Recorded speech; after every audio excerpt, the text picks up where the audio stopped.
They tell women that you've got to think about this constantly. That's a shame. I mean, I feel like it's a shame. Yeah, exactly. I feel like that's a shame. Yeah, I it do.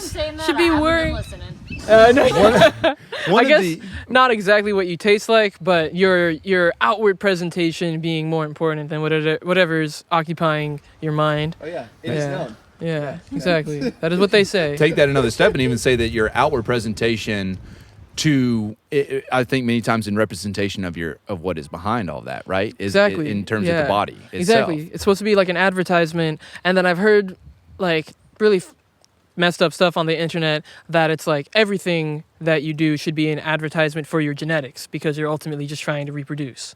And I don't think that's true. But there's a lot of people who, for some reason, because we have some biological urges toward reproduction, want to reduce all of human experience to that. Well, because we've monetized it. Exactly. Right? Yeah. It's like now sex sells, right? It's fear and sex. That's how you drive someone. It's like it's either the carrot or it is the monster, Yeah. right? You know, yeah, right. Or the stick. Thank Yeah. you. That's a perfect metaphor. Yeah. I will either beat you because you have done wrong, and that is the fear side of things, or Attract our you. our most base instinct, and that is to procreate and to continue the species, right? And I do, like, I've talked a lot about social media being pimps, and I've probably talked it on this podcast I don't know how many times now. It's like I'm so disgusted with not. Don't get me wrong. There's a lot to be, there's a lot in the feed that is attractive. I mean, I'm not saying that I'm not, someone who has desire to procreate or practice. Have procreated, thank you. I have 3 children. But but at the same time, for the expectation to be that we have to strip down to a level, even if that means our character. I don't even mean clothes, right? But we have to strip our character down and become someone else because the someone who we are is not acceptable to critical mass, and therefore you will not be liked and you will not achieve your goal of what it is that you're trying to achieve in social media. Certainly if that is the goal, more than just sharing with friends, of course. I mean, that is what social media is. Or it used to be. Yeah, I feel like Right. there's so few like actual moments of connection on social media because of advertising. Like obviously Right. it starts you off in a certain way, and like TikTok is the same way. Like it's a new thing, and it almost like exemplifies this to like a nuclear degree, where you begin and it's awesome. There's no ads. Like it's still just trying to get to know you. And like the selling point of TikTok is its fancy algorithm that learns you so quickly. Right. It even notices what you linger on, even if you didn't interact with it, what you're just looking at for longer. And then it starts adding ads. Right. And then it starts like funneling you into like a category that's like you're no longer even seeing other content. You're just seeing one type of thing. Absolutely. And ads. The effectiveness of the sales, therefore you can sell more, a higher CPM, right?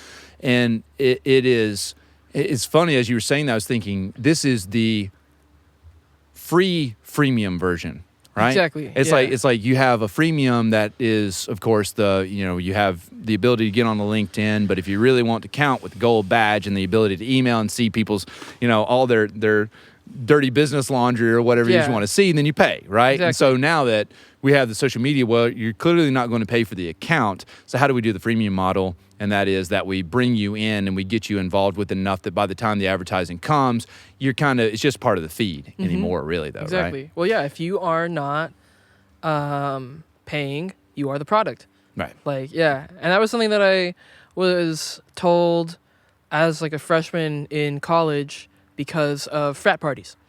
So that metaphor actually began there, where it's like, why do you think that all of this alcohol and weed is free? Wow. It's because you are a feature, Right. like you are you are furniture Right. to the people throwing these parties. Yeah. So anyway. I know. Yeah. Well, we certainly kicked this off. Yeah. Yeah. I'm going to just keep this in. Hello, everyone. Kiva. Hello. Wonderful to see you down here again. Yeah, This I'm happy is, to I be think, here. the third time you've come down to play Yeah. music, right? And it's always special. I'm just going to put it out there the story of Lonely Penis. Oh, please do. In terms of like my hearing it for the first time, that story. And so we're out here on the stage right now, enjoying. It's been a beautiful day out here. It's ended up being like 70 degrees and sun was shining. I didn't want to be inside, and we were going to do this out on stage in any case. And so you were on the stage. This was episode 9, and I was over here by the soundboard in the front porch, and Tori was over there, I think, playing her guitar. And I'm, with all the hats that I wear, lost in my head, thinking through, and you're sound checking. And all of a sudden, this like Girl from Ipanema thing happens, and I hear, lonely penis, lonely penis. And I remember like Tori going, just like that. And it did kind of like, it stopped me in my tracks too. I was like, what did they just say?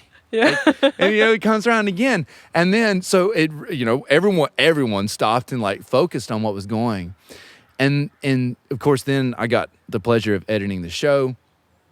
And it is one of my favorite episodes from last season. I felt like the band, my band played well that night, and then getting to experience your songs and your voice, and also your interesting strumming style. I've paid attention to that a little bit. Yeah. I want to talk about that in a bit. Cool. But I listened to the words of Lonely Penis, and wow, and I'm going to misquote some of this. I apologize. I should have done a little bit more refreshing before you came. But you say something in there like, I know I'm not a 10. Yeah, I know I'm a 5, but please give me a try. Right. Yeah. So hit me. I mean, the boldness. I applaud the boldness of naming and singing a song with the word penis in it, period. And even more so the hook of the song, like what we're gonna, like what someone walks away with, So where did that come from? So I was hanging out with a couple of people, maybe from multiple different friend groups, and kind of getting this creepy guy vibe. And I was thinking to myself, like, well, what is it that I even like about these friends? And it was like, I realized that I see them as intelligent. I even see them as like people who I was having fun like playing music with. And this was up at Berkeley when I was still in college, but I was like noticing kind of like a similar pattern cropping up, where there was this weird one-sided sexual tension. And it was one-sided because it's not reciprocated. Sure. But it was like this person seemingly is thinking that by being nice, or like you call it like nice guy syndrome, that they're going to eventually hit like the sexual jackpot. And I was having a lot of trouble because I'm a nerdy person. And so I've had like my encounters with people who felt like nerds don't get what they deserve sexually. Like that's like boiling it down to like its essence, where it's like there's something owed that is actually, the ledger is not clear yet. And like all of the emotional labor that like these men are claiming to do for their hot female friends. And it's like, if they were actually your friend, then like you wouldn't care that you're not getting slept with after. And so it's kind of like all of that stuff, like going beyond the friend zone and going to just like the sheer entitlement of thinking that just by hanging around or by being a decent person that you are owed sex. And I was like, but these are people who I still am associating with. So I was having this cognitive dissonance. And so I decided to just put myself in their shoes. And that's why the song is in first person, where it's like, okay, I don't brush my teeth. I never comb my hair. I am not even really first line approaching of the song, you. by the way. Exactly. First line of the song. You talk about like how, again, bold, because you are immediately delivering to someone repulsion. Yeah. Right? It's just like, like what, like Kiva, you don't do that. Like maybe we should talk. Yeah. Exactly. Exactly. Like, as soon as you put that out there, again, I applaud the boldness of that. And then once listening to the lyrics, I realized it was not from your perspective, but from someone else's. But anyway, continue. I'm sorry. And so, no, go for it. And so, yeah, it's like the audacity of somebody, and like maybe you could say they're depressed, and like maybe you could say that they have low confidence, all these different things. But at the end of the day, they're not really bringing anything to the table in that area. So why should they expect to be rewarded in that area. Entitlement. You know, it's the entitlement. Exactly. Entitlement's crazy. And so that was kind of what was the genesis of that song, and I got to perform it in San Francisco for a crowd that included one of the people that was making me feel that way. And I don't know if it ever really clicked that was like what was going on there, but it was cathartic for me. And then like obviously to have it be so poppy and so like upbeat and like you said kind of like bossa nova, like Ipanema is part of it, because it's supposed to make you empathize and even reflect, because often I find that if you tell someone that they're doing something wrong, their immediate response is rejection. But if you tell someone, I'm confessing and I want you to hear me out in a beautiful, vulnerable way, then they're more likely to look at their own life, figure out examine what they've been doing. For certain, those are very well said. Do you find, is that part of having a vagina? That is just like, you know, I get it. You know, it's again, it's a shame. It is an internal instinct though, right? And there's like, from one perspective, how else does something move forward? You know, it's like without kind of approaching it and saying, you know, like, well, I have this desire, you know, what gets turned around is the lack of respect and a sense of entitlement, right? Yeah. And that's the other thing, is that like part of the tension in the song is the stalkerish vibe. Of like, I've seen you around, we don't hang out, we don't talk, or we do hang out, but it's not ever, it's like, I'm seeing you at the library. Everything in the song is meant to paint this picture of a platonic relationship, or maybe even a parasocial relationship of somebody who's just seeing someone on Instagram. And so I did that on purpose because, like you said, like the ask is not wrong. And like anyone who is perceived female or feminine, kind of like in that vein, and like I have the gift and curse of being androgynous, and so I've gotten approached as a man. Like I've gotten approached by men who are interested in men, and it's a totally different vibe. And we could talk about that too if you're interested in like the compare and contrast. I am interested. Something that I'll throw out there, just someone had once said to me, and again, these are not my words. They said it to me, it was an interesting take on men versus women and homosexuality. And they said guys are like 1s and 10s, right? It's like they're either like they are gay or they are not, whereas women are more like 4 to 6s. And I didn't know if that was all that accurate, but I could see how being a guy, how like promiscuousness and with a guy to a guy would be very easy, right? Like you just kind of, hey, you want to do this thing? Yeah, let's go do this thing, and not really be much else of the relationship, I guess. Well, what's interesting? Again, I don't know. What's interesting is that like because of homophobia, the guys who are like the 4 to 6s or like kind of like lukewarm, and that's such a weird way to say it, but the guys who are maybe more in the middle on the Kinsey scale, let's put it that way, they have no reason to come out of the closet because it's only negativity that they're going to face. They're going to be judged by the women that they're interested in. They're going to be judged by their male friends. They're going to be examined by people who are not bisexual as fake. Like they're going to be seen as like, oh, you're just trying on a hat. Like you're not somebody that I would even consider being serious with because you're just confused or whatever. And so like the 1s and 10s is because like, obviously if you know that men is like the end all be all, then like you coming out of the closet is just you being one step closer to like being completely 100% honest with yourself. But if somebody is like on the border, and this is like applicable also to my life, especially as it like pertained to my gender and as it pertained to like being bisexual as well. And so I'm non-binary and I'm bisexual, and so I had a lot of incentive to maybe not come out as those things because it's read as either confusion, promiscuous, like if you like men, just say that. Like, why do you have to go after gay men? Like, why do you have to, you know?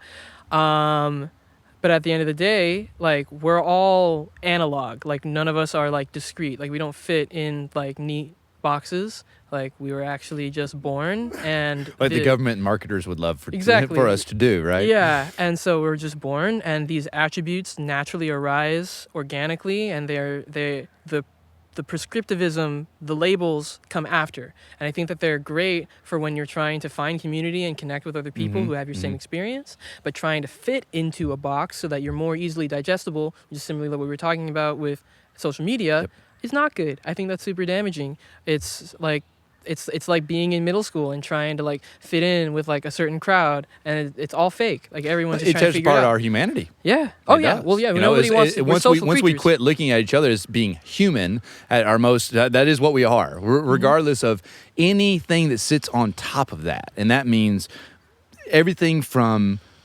the number of fingers that you're born with, to the color of your skin, to your sexual preference, to whatever it is, that we are all at the end of the day human beings. Like that's an undeniable fact. And so anytime that, again, someone who wants to separate us so it is easier to feed something to us or control some aspect of us or influence some aspect of us, then we tear apart our humanity. And I think that the internet has done a hell of a job of doing that. Oh yeah. No, my ads are all confused. Like, they want me to invest in shaving kits that my little wispy mustache cannot, does not need. They want me to invest in, like, things that, like, just they're clearly trying to figure out what my niche is, and because I'm not fitting in that box in my gender, and like also like I've known ever since I was a little kid that not fitting in a box racially also causes people to be confused or to be upset, because they want to know who you are at a glance. They want to quickly categorize you, use stereotypes, etc. Profiling. Yeah. So, yeah, I think that a lot of people, they don't truly experiment. They don't truly know who they are. They don't truly know what they're open to, because the consequences of that exploration are too great in our society right now. Yeah, it's fear. Yeah, cancel culture.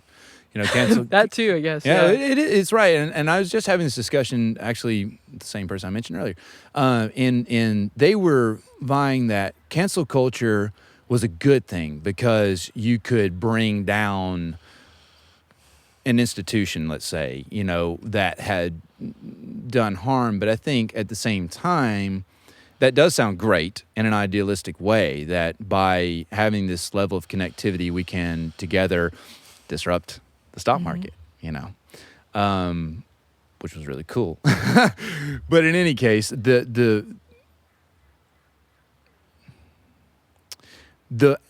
other side of that is that any little mistake, any little snafu, or even a perceived lack of consideration in some direction, then all of a sudden you shut that down. Like, I will no longer associate with this person because of these things.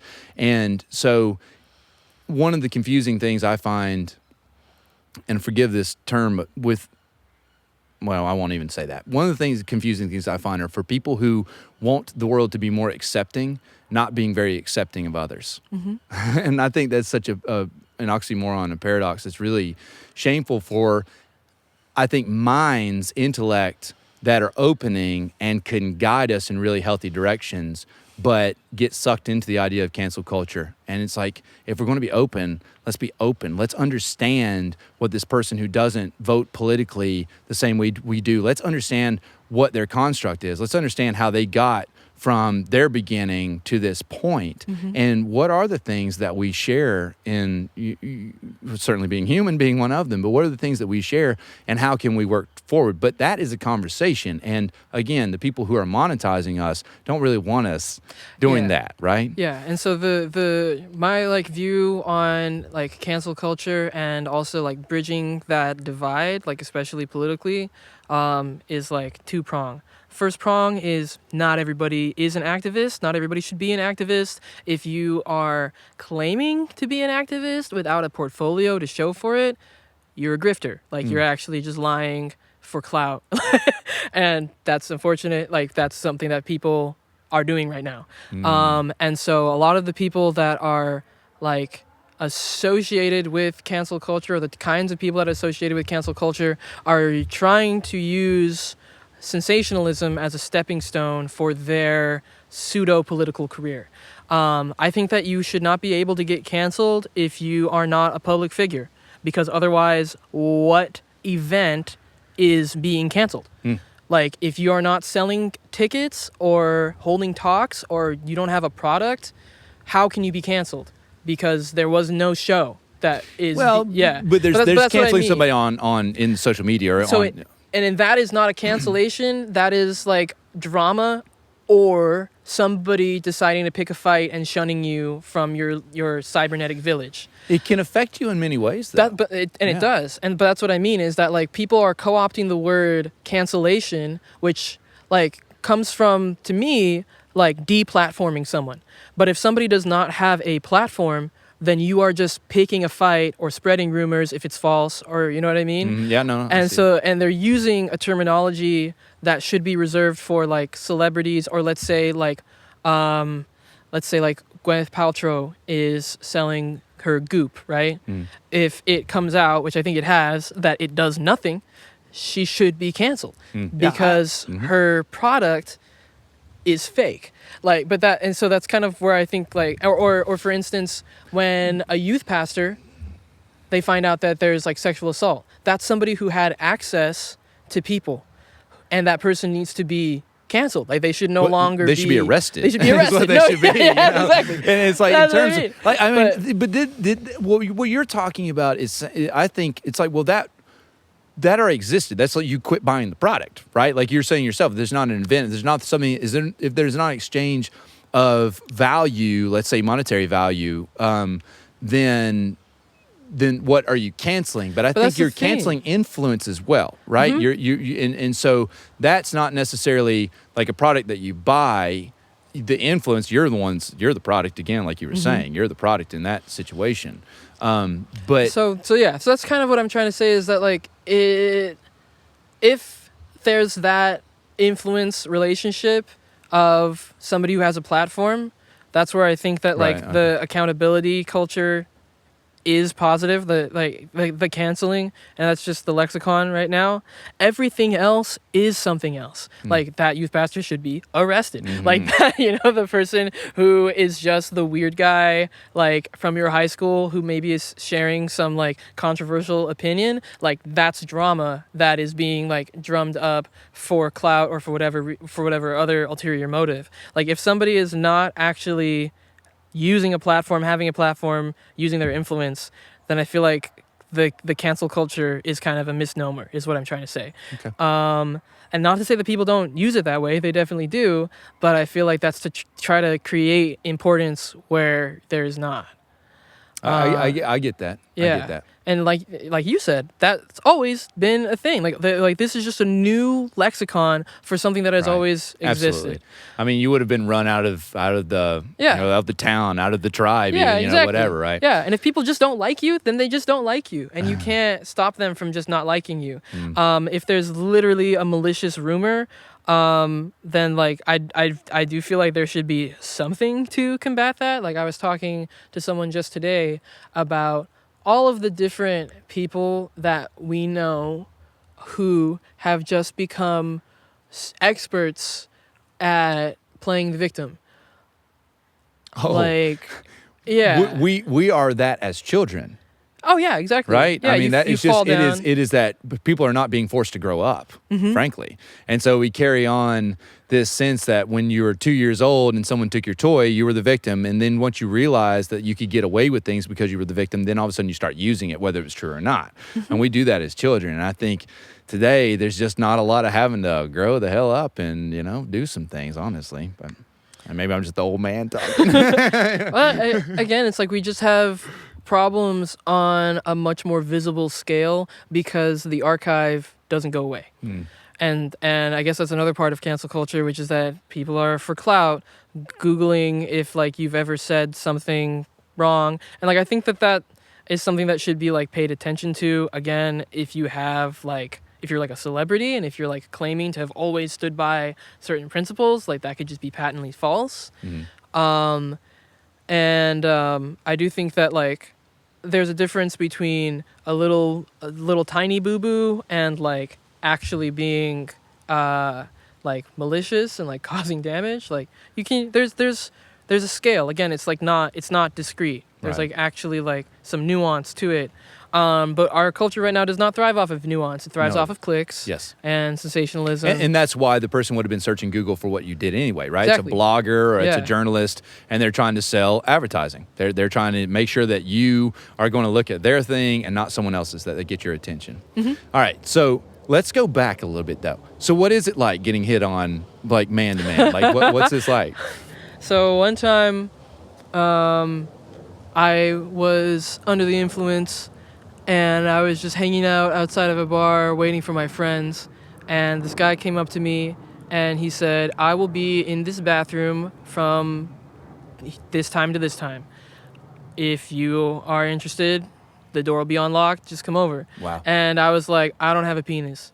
And he was like, if you're not interested, just say that. You don't have to lie. Wow. Wow. I just wanted to know how far he was willing to go. I was like, you're cute. Like, if I actually show up and you find out I don't have the hardware, like, I literally just don't have it on me, like, what's going to happen? And he was like, you don't have to lie. Like, he just didn't believe me. Wow. And I've had other instances where I think people were questioning their sexuality and got really offended that they were interested in me. And, like, this is not to toot my own horn, but, like, dudes at the gas station have been like, are you a girl?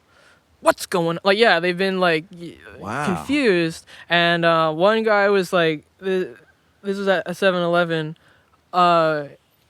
He just, I guess, said it in like the clearest terms. He was like, why do you have the body of a woman and the face of a boy? And I was like, I don't know. Like, I don't even know if I would say that. Like, I don't say that. Yeah. Like, when particularly the shape of your eyes. People see everything differently, you know? Right. People see everything differently. And I guess on different days, I'm able to like kind of emulate or reflect different things. Like I now at this portion of my life enjoy being androgynous, and I was getting ready to ask, do you use it to your advantage or like? I mean, you're totally comfortable with it.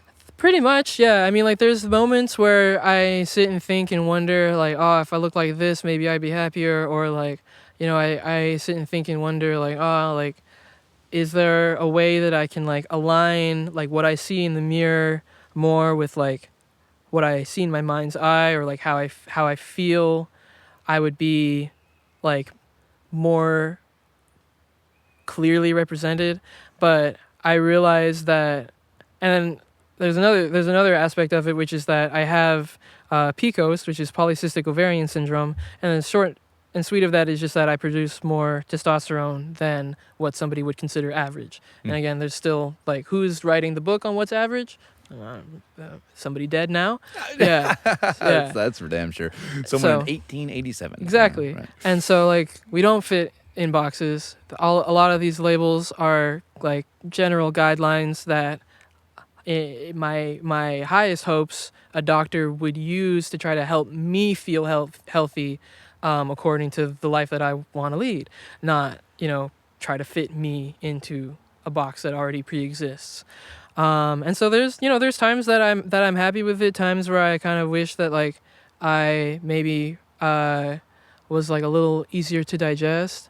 But I mean, overall, I'm pretty happy with like the partners that I've had, and like people seem to enjoy it. Like, I know that's not like the greatest metric, but like if it works, it works. And I'm happy that like there's more what I would call gender diversity these days. Like, not that it's a new thing, but that people are able to express it openly and explore, like I said, openly. Like, it's not about your physical form. Your gender is mental. And even so, my physical form is informed by having PCOS. And there's people who are intersex who, like, their physical form does not fit into man or woman. And none of this is new. This is all part of the wonderful gradient about just being human. Yep. So yeah, I mean, like, I think the only thing that has kept me from like strictly identifying as a man is I love lesbians and they don't love men. That's awesome. Wow. So jumping around a bit, what was the story on your guitar? So I will say quick that one of my earlier I was telling Chris and Justina a story about when I got into playing music. We were talking about a Van Halen album, and this guy who was teaching us music, he had an Ovation, and it became like I thought it was like my dream guitar, and for a long time it was my dream guitar. I just stare at like Sweetwater or whatever, I'm gonna have this Ovation. So tell me the story. How'd you get the guitar? So I was about 16. I had never driven a car before. Deathly afraid of driving. I got my license like about a year ago. And my mom gave me the money to buy the guitar. Wait, pause. Yes. No, you just got your license about a year ago. Yeah. Okay, not when you were 16 and you got, okay. Because that math didn't work out either. If you're 15, okay. All right, continue. No, yeah. As of the year of our Lord, 2021, I've had my license for about a year. Congratulations. Thank you. And so my mom gave me the money to buy the guitar, and I already knew where I wanted to go, but I had to drive there myself. And I had not yet mastered navigating and driving, and so I wound up on the freeway going the absolute opposite direction. Oh my. I was frightened. I was afraid that I was, first of all, going to get pulled over. It was really not a great safe parenting move, but I could see, again, it's like that's the carrot, to dangle, is like if you can get there, you have $200 for the guitar. And I stayed in the guitar store for like 3 hours because I was dreading going back. I did not want to get in the car again, and I was like having them take everything off the shelf, and then I finally found that turtleback Ovation, and it was used, so it was right beneath the budget. I think it was about $180. Nice. And the rest is history. See, you also play, you have an electric, that red Epiphone. That I got for Christmas. Oh, cool. From? Yeah. I don't know. My dad ordered it, and it was just under the tree. Nice. Nice. Very cool. It sounds good. So I mentioned your strumming style, and one of the songs that you did on that Epiphone in particular, you have this down up thing that you do, and I sat there and watched you and tried to emulate that on my guitar, and I'm like, I don't have that. What's the genesis of you playing guitar? So I started on ukulele. I wanted to play piano pretty much all my life. Like as soon as I saw a piano, I was maybe like 4 or 5, and I would just bang on the piano in the mall, bang on the piano at my cousin's house, and so the piano was where I wanted to land, but my parents were not totally interested in getting me music lessons. And I think that my mom said, because my mom is Vietnamese, she said she didn't want to be like those other Asian parents. And I was like, but those other Asian parents are forcing their kid to play piano. I am asking to play piano. No, yeah. Mom, it wouldn't be. Yeah. No, we're good. We're exactly. good here. And so I thought if I learned a different instrument, I would eventually get to the piano. And so I fished my brother's ukulele out of the attic, and I learned the ukulele first. I played a bunch of songs on the ukulele. It was during the ukulele craze back in middle school. I didn't know that was a thing. In my middle school was not a thing. Exactly. Yeah, if you're Skateboarding my and smoking age, weed was way more of our thing. Hey, but they okay. did that too, yeah. No, very good. But yeah, so my middle school age, you probably, if you are 23 right now, you probably remember when everybody had a ukulele. And so I did that, and then I got, for my 14th birthday, a Spanish classical guitar. Ooh. And in freshman year of high school, I was in the school's mariachi band. We didn't have a marching band. Yeah. We had orchestra and mariachi. And so some of that strumming is a little bit influenced by the flamenco style. I get that. Chris, you should get Chris to bring his nylon out. He very can do cool. the classical thing. It's good, yeah. Mariachi thing makes total sense too, because that is that strumming style. Right, yeah, it does. I see that. Yeah.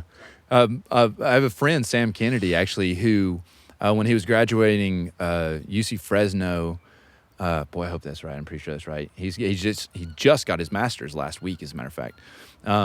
But he did his final performance by arranging, I'm totally messing this up, but arranging mariachi music for like orchestra. So it was a crazy thing he did. He played the guitarron, and the footage they played like in front of 5,000 seat venue and stuff is really cool. It's beautiful. I love mariachi music. So So cool. Yeah. So on to the songwriting. When did you get into songwriting? We have the pizzas here. Oh, wonderful. I think I wrote my first song when I was probably around 8 years old, and I did the very rudimentary, music writing where on every single, I wrote the lyrics and then I made like inflection lines Oh, of nice. like Yeah. where the notes were supposed to be.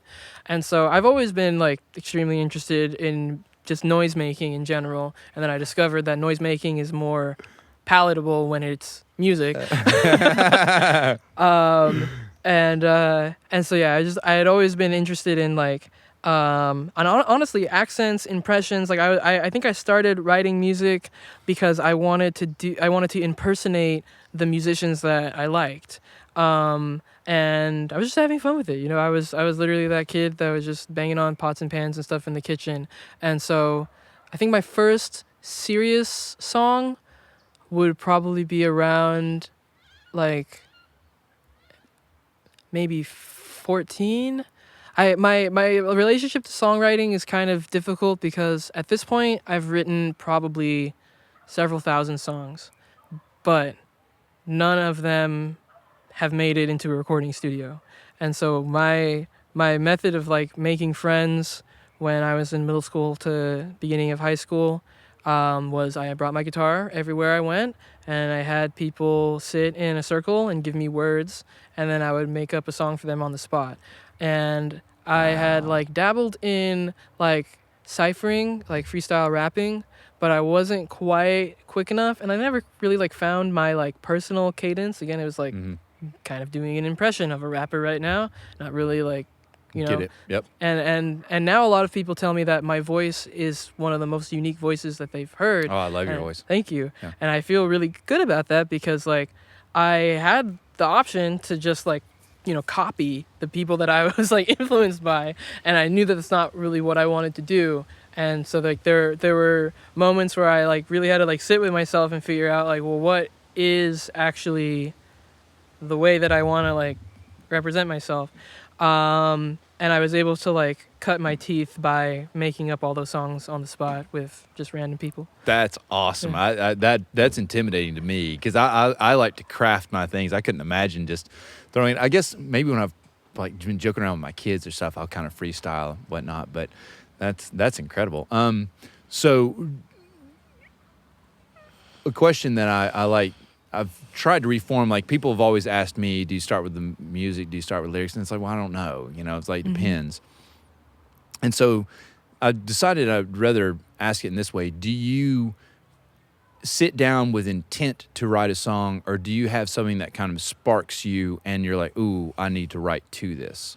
It kind of depends still. Like I think about it like looking back on like the songs that like I really love of mine, like the ones that like I feel like I would like record, and the reason that I love them is because like I'm able to actually like, it's like a time machine. And it's like a time machine of like catharsis where like I can go back to when the emotion needed to get out. And that's not to say that there aren't songs that I've written like because I thought of a lyric and like wanted to like build something around it, and like some songs have sprung from like a melody or like a chord progression, but the ones that like that have like really stuck with me, it's because like there was just something on my mind that I needed to represent and just get out. And I think a lot in terms of like a music video when I'm like trying to create a song. And I'm thinking about like what I want, like what emotions I want to like give to someone. Some people would just call that like, what's the vibe, or like, what's the theme, Right. like, Sure. But to me, I can really, really visually or like cinematically see it, and it just comes out in music. Boy, there was many things that I didn't feel like taking notes. Go back over this. You hit me with so many different nuggets. Well, one of the things that I did want to go back to is you mentioned influences. Who are your influences? So I was just thinking about this recently. My influences are like kind of difficult because there's like the artists that were popular at the time that like inspired me to go further in time and see like who influenced them.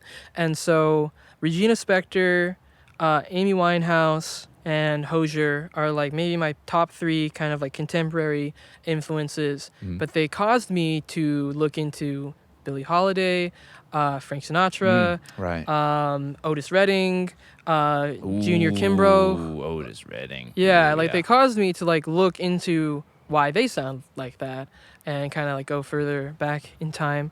But yeah, if I had to put it to like the 3 contemporary artists that have like shaped my sound, it would be Regina Spektor, Amy Winehouse, and Hozier. Cool. Another thing I wanted to go to was the time machine. And when you first said it, I was thinking about how when I've seen you play, that you put the you say the vibe, like the energy, we just kind of like forget time listening to you and your songs, honestly. And, Thank you. And one funny night, I'll throw this out there, was on the last show that we did. During your set, I'm lost. Like you just kind of lift everyone up and we just float into. I remember the same show talking about your voice. Rick was here and Rick comes to me. He's like, I didn't know what to expect, mate, that voice. You know, he hates it whenever I try to do a British accent. He says I watch too much Mary Poppins. But yeah, he was just blown away with your voice, as we all are. But you kind of lift it up and take it. And when you said time machine, that's what I was thinking. And so that night, I was in the time machine, like, and as in terms of time no longer being relevant, right? Just experiencing this thing. And then I noticed that the Phoenix back here is like jiving to your music. And I'm like, are we having an earthquake? Like, what's going on here? And I look over and Garrett is like leaning on the light tree over here and he's like dancing, just so into it. He has no idea that the light is moving behind there. But that was my first thought of time machine. But then, because that's a credit to your capabilities. Thank you. But the idea that it takes you back to somewhere, like at the the reason, the catalyst for writing the song or what you're trying to, the moment you're trying to convey. Yeah. Oh yeah. There's songs I don't even like to do anymore, because it puts you back there and it's just like, I don't really want to think like that right now. I don't want to feel that way. Yeah, it's hard. Like there are songs that I wrote when I was in like a really like desperate mindset, like usually like romantically or like emotionally, like even that one song, why is the name escaping me, Talk About It. That's the song that I think I kind of hate, like stepping back into that time machine. It is a good one though. Thank you. It is a good one. But yeah, I kind of hate stepping into that time machine because like the more that I think about it, the more I realize that it was just like being young and dumb and like talk about it. Yeah, I get upset. It's a good one. And it's like I was, like no one was really at fault. I was just 16 and like my, the person I'm dating is also 16. Like we're not necessarily skilled at like expressing ourselves. And I wrote that song as if it was going to change something. And so there's even like a part of doing that song that reminds me of pleading to get to a better understanding, knowing that didn't happen. But I find that a lot of people do resonate with that feeling in their own way as well. And I feel happy that like it's able to maybe have a different effect on other people who didn't go through it in the same way as me. Did you think that way at 16? Like at 16, you were thinking we're only 16? Yeah, it was kind of, I've been called an old soul. And so it was kind of like one of those weird things where what do you do when you're an old soul and you don't want to be lonely anymore? And so like 6 months into that like relationship, I remember saying, hey, I really like you. I think you're an amazing person. I'm afraid that I'm going to outgrow you though. Like you have like a very like limited like experience as far as like and not to like dox this person, love this person, still like a good friend of mine, but like they had just not really been in like a serious relationship before. They were homeschooled. Like there was a lot of like kind of signals to me that like, especially because I was about to go away to college and it was going to be a long distance relationship, I was like, I am afraid about how this is going to turn out unless you are able to show me that like your emotional maturity is something that you're really galvanized toward working on. And that just wasn't the case. And like, you can't really expect that of like a 16-year-old guy. Like, just doing whatever. Like, yeah. No. God, no. Yeah, it was kind of like an impossible I'm like going back to 16. My head wasn't anywhere in this realm. Yeah, exactly. I mean, nowhere. Yeah. Who wants to go fishing? Yeah. And so, and that relationship lasted like around like 3 years. But that first 6 months, I had almost kind of like put that like nail in the coffin, and I think that was a sign of my emotional immaturity, which is that like I should really just learn to take things as they come. Like I should really learn to like accept people from like just as they are, where they're coming from, and like all of that doom and gloom ends up being a self-fulfilling prophecy because you are subconsciously steering it toward your expectation or toward what would just make you comfortable. And like even though it was a painful outcome, I think that I'm more comfortable being right than I am being surprised. So interesting. Well, I think this is a good time to put a cap on it for tonight. Cool. You're going to be back here on June the 19th. Yes. Zach Freitas is also playing that night with his Awesome. band. Yeah, it's going to be a really good night. No doubt about it. We're looking forward to having you here. And thank you so much for playing tonight in the conversation. Yeah, thank you for having me. I loved it. Always. All right. Let's go eat. Cool. Yeah,